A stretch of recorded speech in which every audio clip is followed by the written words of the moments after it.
আসসালামু আলাইকুম, welcome to my cooking video. তো আজকে আমি রান্না করতেছি অনেক মজাদার রান্না, সেটা নাকি আপনাদের কাছে অনেক ভালো লাগতে পারে। এখানে আমি পেঁয়াজ রসুন একসাথে দিয়েছি। এখন এটা সুন্দরভাবে নেড়ে নিব এবং এটার ভাজাটা একটু লাল লাল হতে হবে।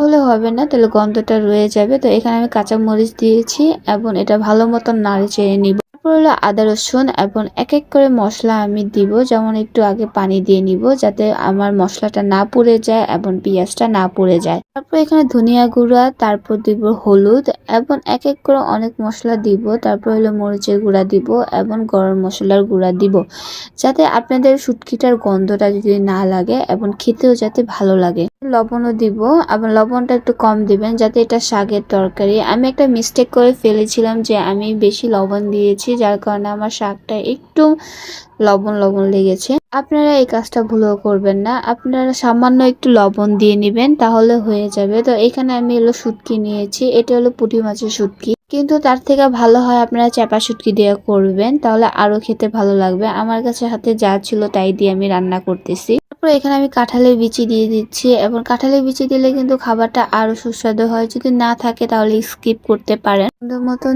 নেড়ে চেড়ে তারপরে আবার একটু ঢেকে দিব এবং এটা যদি সিদ্ধ না হয় তাহলে খেতে ভালো লাগবে না।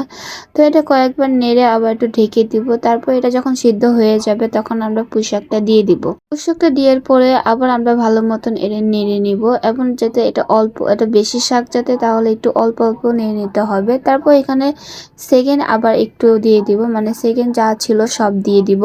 দিয়ে দেওয়ার পর এটা ঢেকে দিব এবং শাকের থেকে কিন্তু প্রচুর পরিমাণ পানি উঠবে। আপনাদের এক্সট্রা পানি দিতে হবে না, ওই পানিতে আপনাদের আলু এবং সবকিছু সিদ্ধ হয়ে যাবে। ফার্স্ট টাইম এই ভিডিওটা ছাড়তেছি ইউটিউবে, আশা করি আপনাদের কাছে ভালো লাগবে। যদি ভালো লাগে একটা লাইক কমেন্ট করে দিবেন। এবার আমার যদি কোনো ভুল হয় বা কোনো মিস্টেক হয় আমাকে একটু কমেন্ট করে জানিয়ে দিবেন যে আমার ভুলটা কোথায় হয়েছে। এখানে দেখেন শাকে কিন্তু পানি অলরেডি উঠে গিয়েছে এবং এই পানি দিয়ে কিন্তু কাঁঠালের বিচি এবং শাক এবং আলু তিনটাই সিদ্ধ হয়ে যাবে। এক্সট্রা কোনো পানি দিতে হবে না, আপনাদের এই পানিতে দিয়ে সবকিছু হয়ে যাবে। কয়েকবার নেড়ে ছেড়ে দিয়ে আবার ঢেকে দেবেন যে পর্যন্ত এই পানিটা শুকাবে না এবং সিদ্ধ হবে না।